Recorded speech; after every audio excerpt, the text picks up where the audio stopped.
All right, so today we're going to look at Hamilton's economic plan. And Alexander Hamilton was George Washington's first Secretary of Treasury, and he is Washington's closest advisor. Washington's other his other most well-known advisor was Thomas Jefferson, who was his Secretary of State. But Hamilton is by far the one that Washington listens to the most. And so Hamilton's economic plan is going to be a big driving force of Washington's presidency. It's the kind of the major some of the major activity that happens centers around Alexander Hamilton's economic plan, and it's also what divides the two different groups of people into what eventually becomes our political parties. So we often think that we've never been more divided as a nation and all this, and there are certainly problems today, but when you look at even how upset people got with each other during Washington's presidency, the very first, Alexander Hamilton, Thomas Jefferson, John Adams, and the fighting that happens between the Federalists and the Democratic Republicans, you start to realize, well, maybe it's not that much, maybe if we got through those times, maybe we'll be able to get through these times as well. So, little perspective on, that's one of the things history does. It helps to give us a little bit of perspective on current times. So, Hamilton's economic plan. So one of the main parts of his plan is he wants to deal with the nation's debt. And so the first law he wants to pass one of the first laws is called the Funding Act, and it's known as assumption. In other words, the new federal government would pay both federal and state debts that had accrued during the Revolution and after the Revolution when they were still under the Articles of Confederation. And this idea sounds pretty reasonable if you think about, okay, many of these state debts were the result of states helping to fight the war. And that was for the benefit of the nation. And so the federal government should then go ahead and take those on.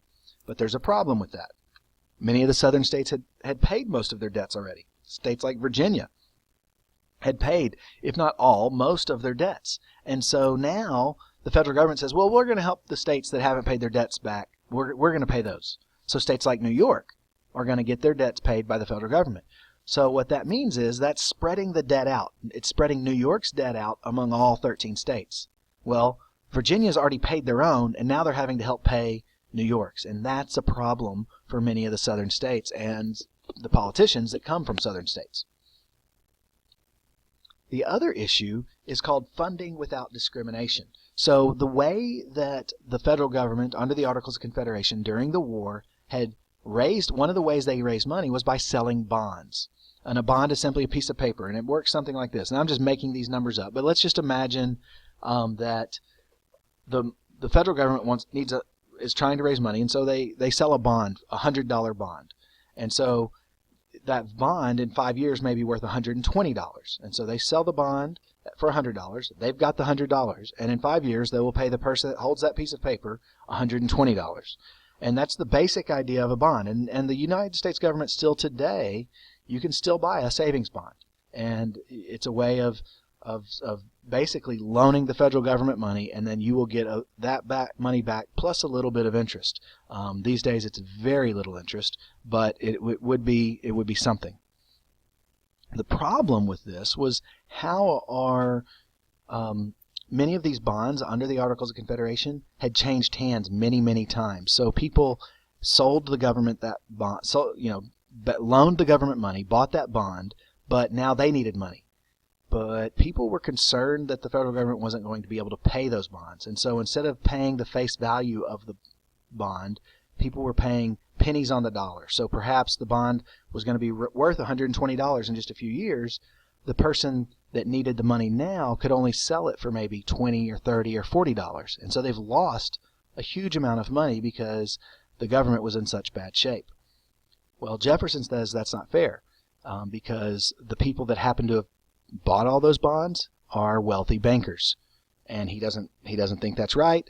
Alexander Hamilton happens to be from New York, lots of bankers, and that says, well, how else are we going to do it? We have to pay the people that actually have the bond, and that's the only way we can do it. And he's right. There really wasn't a way to figure out who originally bought it or anything like that. If you're going to pay back your bond, if you're going to pay back that debt, you have to actually pay it to the person that owns it. There's no other way to figure that out. And so it was one of the very earliest things that helped to divide Alexander Hamilton and Thomas Jefferson.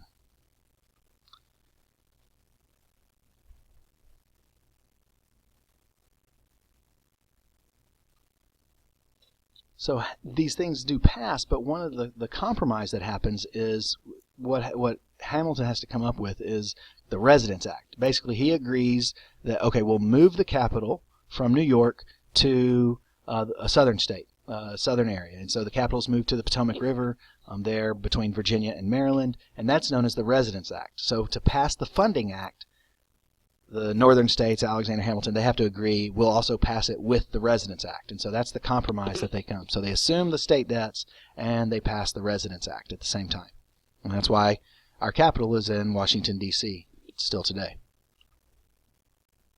The other most divisive issue was the Bank of the United States, creating a Bank of the United States. And this comes to the key here. This is an issue of the rights or the power of the federal government and what the Constitution means. And this is in Hamilton's second economic report on the public credit, and he says the government would just create this bank and they would deposit the money in the bank, and the bank would then make loans. Hamilton said this would encourage economic growth, and he's right about that, but Jefferson argues against it and says, wait a second, the Constitution doesn't say we have the right to create a Bank of the United States. Well, Hamilton says, well, it doesn't say we can't, and it would be useful and helpful to create one. And so we can do it because it helps us do the other things that the government says the Constitution says we can do. And this is where a divide takes place on this issue. And we still have this debate today on the power of the federal government and should the government be doing certain things that it doesn't explicitly say in the Constitution. Finally, there was an issue on the tariff.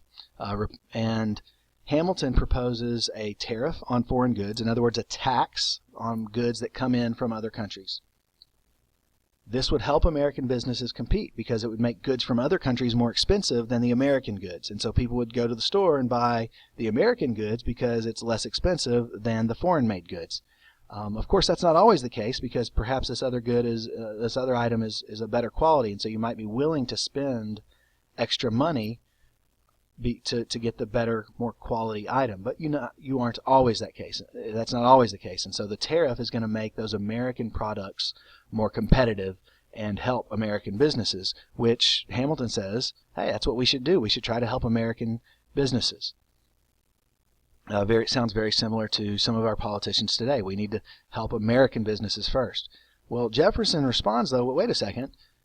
Many of us in the South, we buy a lot of these foreign goods. So you say you're helping American businesses, but you may be helping that person, but you're not helping me. You're making me spend more on these goods that I used to be able to buy at a lower price. And so there's always, anytime the government acts, it generally helps one person and hurts another person in some way, even if it's not intended to hurt that person. And so that's where the issues always fall. Who's it helping and who's it hurting? And what are we going to do about that? And how are we going to balance that out? And that's why we have a democracy where we vote and things change and we go back and forth between different issues. So Hamilton suggested a moderately high tariff, not terribly high, just kind of a moderate tariff. What actually passes is a lower tariff. And so it wasn't that was more palatable. The southern states were more agreeable to a lower tariff than the one that Hamilton originally proposed.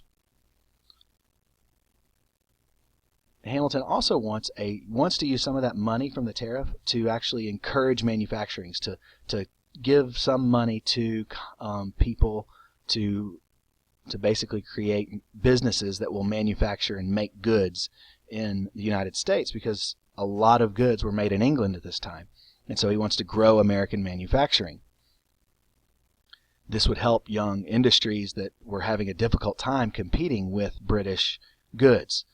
The southern states say, no, that's not good. That's who are you going to pick? How are you going to pick these people?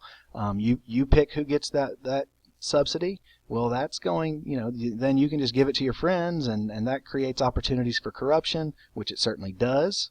And it does create opportunities for corruption. It doesn't mean it would happen, but it would create opportunities for corruption, and therefore it doesn't get passed. That law doesn't happen. But most of Hamilton's plan does pass, and it was an immediate success. Money came into the government, debts were paid, and the American economy is growing very rapidly during this time.